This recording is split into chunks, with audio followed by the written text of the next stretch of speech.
le corps les différents corps au sein de la SPP. Vous avez pu entendre la déclaration que nous avons faite au terme de cette Assemblée générale qui relève que le taux d'observance de la grève a été tout à fait satisfaisant sur l'ensemble du territoire. Dans le secteur de la santé, il a été de 97%. Dans le secteur de l'éducation nationale et de l'enseignement supérieur, il a été de 94%. Ce taux, dans l'administration générale, où nous n'attendions pas du tout que le camarade puisse observer ce mouvement, était de 30% au premier jour et est passé à 55% au troisième jour.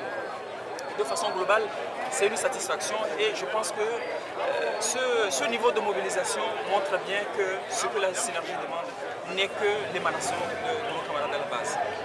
Ok, nous voulons juste savoir quelles sont les prochaines initiatives que la synergie prendra si rien n'est fait d'ici une semaine. Je pense qu'en face de nous, notre employeur a dit que c'est parce que nous sommes en grève que la possibilité de discussion n'était pas là. À présent, je pense que le chemin est ouvert, les préalables ont été liquidés, les mésententes ou les malentendus ont été également liquidés. On sait aujourd'hui qui est interlocuteur de quoi. Je pense que cela va pouvoir nous permettre désormais d'ouvrir les discussions sur notre plateforme.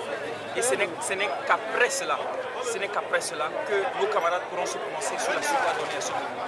Ce qui veut dire que si le gouvernement appelle un dialogue, dans moins d'une semaine, la synergie va pouvoir y participer. Pardon?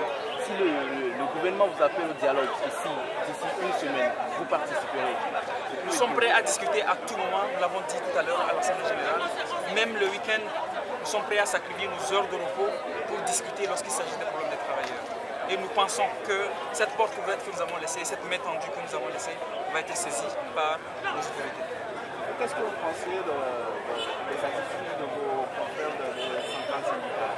Et quel message vous leur lancez? Non, je pense que nos camarades des centrales syndicales ont mal apprécié la situation en janvier. Ce qui s'est passé et ce qui se passe actuellement est un avertissement qui leur est lancé. Je leur ai demandé de rejoindre la synergie pour que nous puissions tous, dans le monde du travail, défendre les intérêts des travailleurs. Pour que nous fassions front unique face à notre employeur qu'est l'État.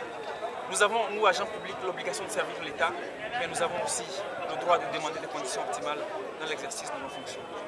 Merci, docteur.